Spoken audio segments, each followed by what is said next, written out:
All right, let's do the final follow-up video on the Tokarev T300 Titan.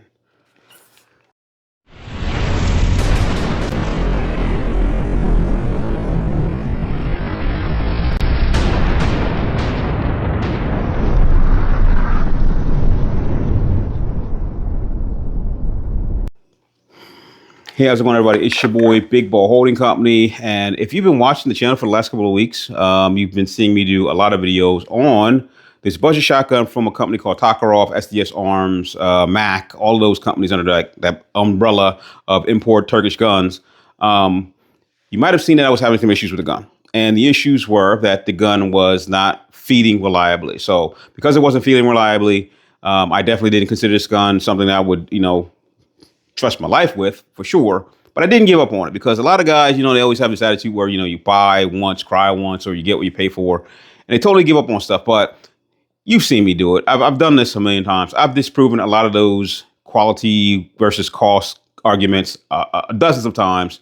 Taurus is one of them. Ammunition is another. But I bought guns that were budget guns that ran like tops, which for me wouldn't justify me going out and spending thousands of dollars on a top of the line gun just to prove that it would, save my life, right? Because I've got guns that I trust my life with. A Taurus G3C that doesn't cost that much money. So didn't give up on this gun, and I do the work for you. That's why if you follow the channel, the reason I'm here is because, one, I like budget shit and I want to pass those deals on to you. And two, I don't give up on it because for some reason I just got this fetish where I am going to get this thing to work and prove that my $200 that I spent did not go to waste. And that's what I did. I searched the ends of the internet to figure out why this gun wasn't working correctly.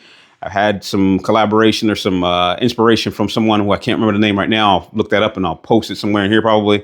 But I wanted this entire gun to pull it apart to figure out why it wouldn't work, and I got it working. And this is how I did it. So one of the things that I noticed about this gun when it was cycling is that the round was coming out of the chamber, but it was stopping on the shell catch. Now, if you're not familiar with what a shell catch is, if you're not, familiar with the parts of a shotgun, this is the shell catch. And as you can see right here where my finger is pointing, there's a little notch cut in that. And what happens is when the round comes out of the magazine, it shoots into the lifter here, and it shoots with enough force that it slides in between the shell catch and the frame. And pretty much what it does is it pushes the shell catch out of the way and allows the bolt to run freely shot after shot, right? If there's no round in there and the shell catch is not pushed out of the way, what happens is the bolt locks back because the shell catch will spring out and stop the bolt from running. And that's what was happening. It was stopping on the lifter and it was locking the bolt back. And when it locked the bolt back, pretty much when the bolt is locked back, you'll see this right here. Watch, when the bolt is locked back, the lifter will lock down like that. And now that round is stuck on the lifter and you got to mess around with it to get it out. You might see me do that in a couple other videos. So, like I said, went through the internet for you so you didn't have to do the research. And I found 2 articles that left some breadcrumbs for me to, figure out what was going on with this gun. Before I did that, pretty much stripped the gun down, polished everything up, looked for any burrs, look for a lot of, reasons why this wouldn't run from a dirty perspective, cleaned the gun all up, polished it all up, and it was still doing it. And I even originally I put in one extended magazine spring. So that's a high power spring or extra power spring that people recommended. And it still didn't work. So one post I got from like Reddit where a guy said that he was having some issues with a semi-automatic shotgun and it had to do with the shell catch being overly strong, or I don't know how you say it, too strong. So pretty much what was happening is the spring behind the shell catch was so strong that it wasn't allowing the round to slide back into the shell catch, causing the gun to lock back or lock open and not run the gun. And what he did was he went to his manufacturer, bought a new shell catch spring and fixed it. Now, Turkish shotguns, one of the downsides about it is if the company is around for a while, you might be able to get spare parts. But I really wasn't looking to go find another part. I was going to make it work. So I pulled the gun apart, and internals here, and I removed the shell catch. Now, when I removed the shell catch, one of the things that I noticed was that there is, unlike my other gun, there's a roll pin that the shell catch pivots on. So when I removed that roll pin, it was really hard to get out. And then I took it and I tried to stick it through the holes on the shell catch. And what I realized was it did not move freely. It was rough because, of course, a roll pin springs open like this. It's got some rough edges on it, and it just didn't spin. It was like it wasn't like on a axle or anything. It was like it was moving, but it was just really stiff because I think that the roll pin was spread open and holding the shell catch or putting too much friction on the shell catch for it to work. I also realized that the spring, I mean, it didn't feel that stiff, but I realized that I wasn't going to be able to modify the spring because if I cut any of the coils off of it or try to modify the coils, it probably would have damaged the actual action of the shell catch because that spring only had like 2 or 3 coils in it. And I couldn't remove one in order to make this thing work without making this probably super light where it wouldn't hold the bolt. So went back to the internet again to figure out like, how do I work around it? I had 2 options. One would be to get a drill bit and slightly widen the holes on the shell catch for that pivot area in order to let that run freely. Didn't do that. I went back to the internet to see if there was any other information about this. And trust me, I was on the internet for days on end and came across a review on a different gun supplier's website for this gun. And the guy said he was having the same issue.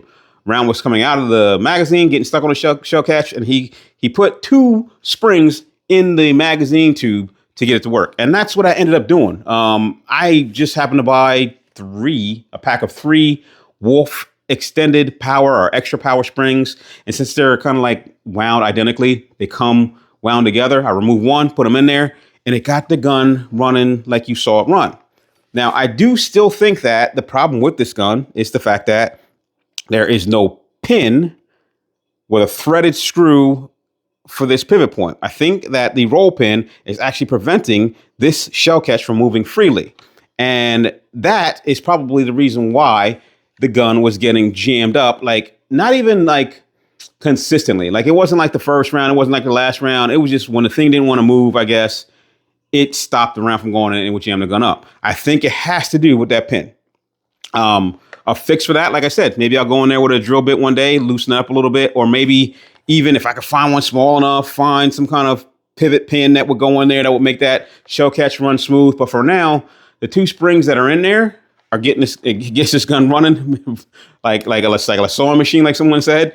And I don't think I'm going to modify it. So that was it. That's how I got this gun to run. This is like the aesthetics of this gun is just beautiful for me. I mean, I like this gun over the A300 Beretta because I'm not a fan of those European style shell drop mechanisms there. You know, I've got the double action or the dual action that has that on it. And it's just another switch that you got to hit when you're trying to work this gun fast. It has that classic look of a symmetrical or not symmetrical, but flush fit magazine tube. I don't like shorter tubes. I like them when they're just flush with the end of the barrel. And, you know, I just wasn't ready to spend $900 to $1,000 on a Mossberg 940. So this is, you know, my new favorite shotgun right now. I got 3 or 4 of them right now, and I'm really liking this gun. Gotten kind of used to the recoil coming from it. Said I wouldn't spend that much more money on it. I mean, but maybe put a Mossberg style Magpul so I can get, a little bit of softer butt pad on it. But I actually bought one that slips over. But other than that, man, the gun runs now. So I don't have any complaints. Time will tell whether or not it stays running. And if it does fail, right now, I think I got like 300 rounds on it.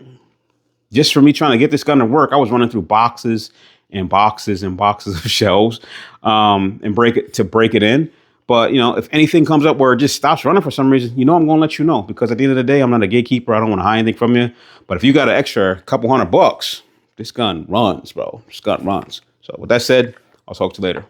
Peace. Gunman, baby.